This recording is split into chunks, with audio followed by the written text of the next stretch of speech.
Hello everyone, let's have more news about the Lakers, but first don't forget to subscribe to the channel and leave a like. Heading into free agency, the Lakers had several needs to address. Most of the speculation suggested the first move would be at their bare center position. Instead, after bracing for the loss of Dorian Finney-Smith in free agency, they quickly changed course by making their first call to Jake LaRavia before agreeing to a 2-year deal. He slots in immediately as a two-way connective wing you need around superstars. LaRavia, in his third NBA campaign, averaged 6.9 points and 3.9 rebounds in 20.4 minutes per game. He started the season in Memphis before being moved at the trade deadline to Sacramento. When you picture the offensive style of a modernized basketball player, LaRavia's game matches that description. Illustrated in the chart below, it shows a clear diet of shot attempts in the paint and three-pointers, with little in between. According to the NBA's tracking data, LaRavia attempted just 10 mid-range shots last season, which suggests a player with a high level of self-awareness about their game.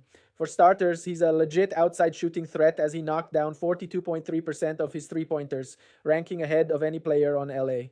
Where he adds unique value is finding open spaces to get relocation threes and skillfully catching on the move before his feet are set.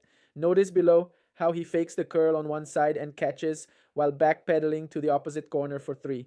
The Wake Forest product is adept at shooting on dribble handoff actions as well, punishing teams for going under or getting caught up on a screen, as his defender does in the example below. On low volume per NBA's tracking data, he scored an efficient 1.18 points per possession on dribble handoffs, placing him in the 88th percentile. Now let's go to another video. Don't forget to leave a like. But first, we've got breaking news, and here comes the man that always brings us said breaking news in the NBA. It's our NBA insider, Shams Charania. Give it to us. What you got? Free agent center DeAndre Ayton has reached agreement on a 2-year deal to sign with the Los Angeles Lakers. So Lakers have found their big man, their center, after 2 days into free agency. And now they have the #1 and #3 pick from the 2018 NBA draft with DeAndre Ayton and Luka Doncic. I'm told the Knicks, Clippers, Bucks, Pacers, Cavs, and Nuggets all had interest in Ayton before his decision to sign with the Lakers. Multiple teams also reached out to Portland Trailblazers general manager Joe Cronin after the buyout of Ayton on Sunday. And I'm told they all got rave reviews of him as a teammate. But listen, the pressure now is on in Los Angeles to build a winner, a contender around Luka Doncic and LeBron James. They've needed a center. Rob Pelinka, their president of basketball operations, he's spoken since the end of last season. We need to find a starting center, someone that can serve as a lob threat for Luka Doncic. 2 days into free agency, Rob Pelinka, DeAndre Ayton's agents, reached an agreement on a 2-year deal with a player option for the big man to be in LA. Bit of an injury-plagued season for Ayton last year in Portland. He was limited to just 40 games, but he did shoot 56% from the field in the games that he played.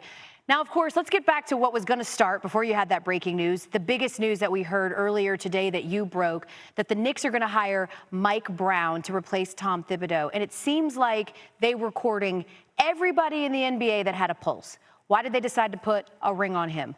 So they interviewed 4 formal candidates: Taylor Jenkins, Micah Nori, James Borrego, and Mike Brown. But the one thing that they found, the couple factors they found with Mike Brown, the collaboration and adaptability they felt was head and shoulders above other candidates that they had. His ability to collaborate with every level of the organization, from ownership to the front office. The other side is leadership. And Leon Rose, Knicks president, they interviewed, they went through multiple stages, but Mike Brown was the one that came to New York this week, met with owner James Dolan, and so overall, they went through a lot. They requested permission, got rejected by 5 current head coaches, but now the job will be Mike Brown, and he's coming into New York with a lot of pressure. This is a pressure cooker job.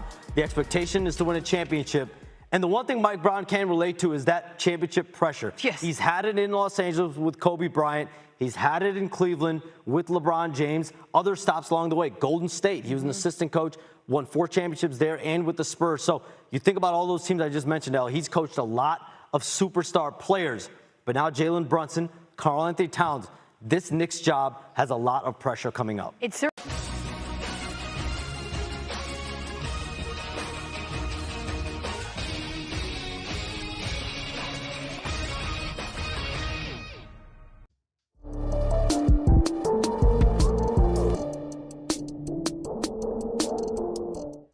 Welcome welcome into the Lakers report here on a Thursday. Jeffrey Cooperstein hanging out with you guys. Appreciate all the support you guys have shown us all week long. Let's keep it going with some Lakers trade rumors here today. We're going to talk about the latest on Andrew Wiggins and Cam Whitmore. But first, be sure to hit that thumbs up icon, because if you do, it shows that you're appreciating the work we're doing here at the Lakers report. So let's start with this from NBA Central, who had this report that said the Miami Heat are reportedly seeking a first-round pick, Dalton Knecht, and Rui Hachimura from the Lakers in trade talks centered around Andrew Wiggins. And that comes from Jovan Buha, who is one of the most in-the-know Lakers insiders there is. My take on this, LOL. Who does Pat Riley think he is? Rui Hachimura, Dalton Knecht, and a first? Absolutely no chance. That is just not going to happen. And I like Andrew Wiggins. I think Wiggins is a pretty good player. He was really solid for Golden State over the last few years. Won an NBA championship with the Warriors in 2022, where he sort of reinvented himself into a true two-way wing that did it both on the offensive and defensive end. Still shooting pretty well from three-point land as well. Last season, between Golden State and Miami, averaged 18 points and 5.5 rebounds, 37.5% from three. I've always liked Andrew Wiggins, the player. That is way too much for the Los Angeles Lakers to be given up for Andrew Wiggins, who is on basically an expiring contract. He's got 2 years left on his deal with the player option on that final season. Reports indicate that he's going to opt out of that and be a free agent next year. There is just no way that I would be giving that much up for Wiggins. Now, I've adjusted this trade a little bit and made it a little more reasonable for the Los Angeles Lakers. They get Andrew Wiggins. In exchange, Jared Vanderbilt and Gabe Vincent, Dalton Knecht, and draft compensation go to the Miami Heat. Are you kidding me? Rui Hachimura and Dalton Knecht? No chance. They can have Knecht, but I'm not giving them Rui. I would give them Vanderbilt and Vincent there. Plus, they can have whatever draft compensation, a couple seconds, a heavily protected first, whatever you want for Wiggins. But don't get me started on that first one. That was a joke. And I'll say this as well about like Lakers trade rumors in general. I do think the NBA is mad at Los Angeles for the Luka Doncic trade and how they got him for that low of a price for one first-round pick plus Anthony Davis and Max Christie. I think the league is trying to overcompensate and going to the Lakers and asking for too much, essentially. Like, I think if a player player X was worth two second-round picks, I think they would be asking for a first-round pick if it was the Lakers versus if it was another team. I do think the league is mad at Rob Pelinka and the Lakers for them fleecing the Mavericks, so to speak, on that Luka Doncic trade.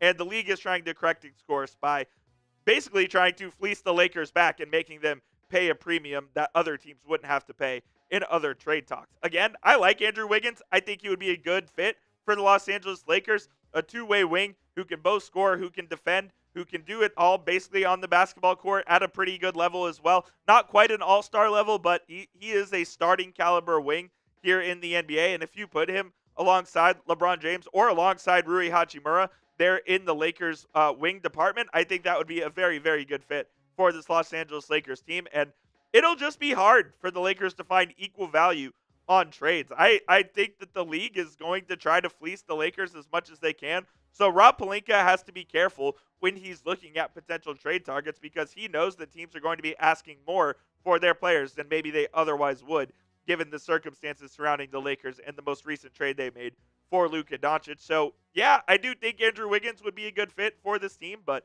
for Rui Hachimura, Dalton Knecht, and a first-round pick, I would hard pass if I was Los Angeles. Do you want Andrew Wiggins? Down in the comment section, that is the question I want to ask you guys. If you want him, type T for trade. If you do not, type P for pass. Let me know down there in the comments what you think about Andrew Wiggins, the basketball player, heading to the Los Angeles Lakers. And while you're doing that, we do have some Lakers gear on sale for you guys right now. When you go to chatsports.com/LA Strong, you can get this dope black Los Angeles Lakers t-shirt with LA Strong across the front as well. And they're now $20 off. They were they were $34. Now they are $20. So go to Fanatics today, get your discounted LA Strong t-shirt, and help us out. You can support the channel and support the Lakers by going to get this LA Strong t-shirt. Once again, it's chatsports.com/LA Strong. That link will be in the comments and the description of today's show. Another report coming in, this one from the Houston Rockets and Anthony Irwin, who's also super plugged in when it comes to the Los Angeles Lakers, says Cam Whitmore has been linked to the Lakers in a potential sign and trade for Dorian Finney-Smith. Now, if you forgot, Dorian Finney-Smith did leave the Lakers, sign with the Rockets, a 4-year, $62 million contract, but he hasn't actually signed the deal. He agreed to the deal. So the Lakers and Rockets do have some time to talk about a potential sign and trade. And let's kind of talk about some of the details of what that could look like. Anthony Irwin had this to say. Another name league sources have linked to the Lakers, Cam Whitmore. If Houston decides to shed a little salary, or if they expand the Kevin Durant trade to include their acquisition of Dorian Finney-Smith, Whitmore, who is looking for a larger role than he'd have on this Rockets roster, is a considerable candidate to be moved. So there is talk that they're potentially expanding that KD trade to a potential record 7 teams. Klay Thompson was in the sign and trade last year involving 6 teams, and this KD deal may end up being even bigger. But I do think the Lakers could use someone of Cam Whitmore's profile, more of a 2-guard that can play the 3 as well, but he hasn't really gotten the chance to shine in his first 2 years with the Houston Rockets. His rookie season was pretty promising, where he averaged 12.3 points, but his efficiency numbers aren't fantastic. 45% is okay, and 35% from 3 is okay. He really just doesn't get to play a whole lot of minutes. He played 18 minutes per game his rookie season, and last year just 16 minutes per game, so his minutes went down a little bit there, and I think they would only go down even more in Houston. So if the Rockets really did want to shed salary and send Cam Whitmore over to Los Angeles as part of a Dorian Finney-Smith sign and trade, and maybe that gets roped in or looped into the Kevin Durant trade as well, I'd be all in for it. I think he could help the Lakers and only gives them more guard depth, which this team desperately needs. And while Cam Whitmore isn't a point guard, I do think off the bench he would be a fun player. You have Luka and Austin Reeves as your starting 1 and 2. You bring Whitmore in for one of those guys, you could slide Reeves to the 1 and play Whitmore there, or you could have Whitmore play alongside Doncic as part of like the first rotation as a 6-man type of role for Cam Whitmore. I think he could really thrive in that role, and JJ Redick could bring the best out of him. The problem is I still do think the Lakers need a backup point guard, so he doesn't exactly fit the big need that the Lakers are really missing right now. But I do think that Whitmore, coming off the bench as a 6-man scorer who could just go out there and just go put up some shots as part of a second unit, would not be a bad fit for this Los Angeles Lakers team. Drop a name for me, though, down in the comment section. We talked about Andrew Wiggins and Cam Whitmore on today's show. Name someone you think the Lakers should sign or trade for down there in the comments. Look, we're only through week 1 of 2025 NBA free agency, so there is plenty of time for Rob Pelinka to make multiple roster moves if they need to. And if it comes in the form of Andrew Wiggins, great. If it comes in the form of Cam Whitmore, great. But I do think that the Lakers are in a win-now scenario, like we said, with Rob Pelinka and the whole saga with LeBron James. Who knows what's going to happen with him, but we do know it's probably his last year with the Los Angeles Lakers. Pelinka has to find a fine balance of trying to win now while also providing this Lakers team a runway for the future as well.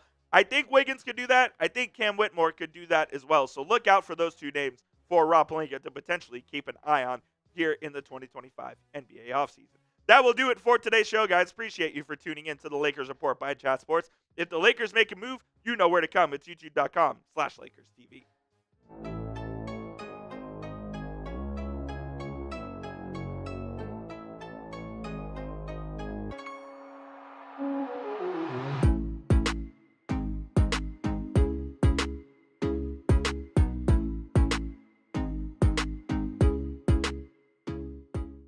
Los Angeles Lakers' future is a bit in flux right now. LeBron James plans to play this season, but he may want to get traded. If he stays put, this is likely his last year with the Lakers. It's logical for both sides to move on. James is going to turn 41 during the season, and Los Angeles needs to start building around Luka Doncic, who is much younger. However, Doncic is going to need a star running mate at some point. It's no secret that Doncic is very close with Denver Nuggets superstar and 3-time MVP Nikola Jokic. While there's been little indication that Jokic wants out of Denver, Bleacher Report's Eric Pincus floated the idea that the Lakers are planning to move on from the James era in an effort to go after Jokic in 2027 when he has a chance to become a free agent. Given that he can opt out after 2026 to 27, the threat of finishing out his contract and leaving for the Lakers, who theoretically would have the spending power in 2027 to sign him outright as a free agent, leaving Denver with nothing, is why there's a 2027 plan at all, Pincus wrote. The hope is that Jokic's undeniable bond with Doncic is why he picks the Lakers.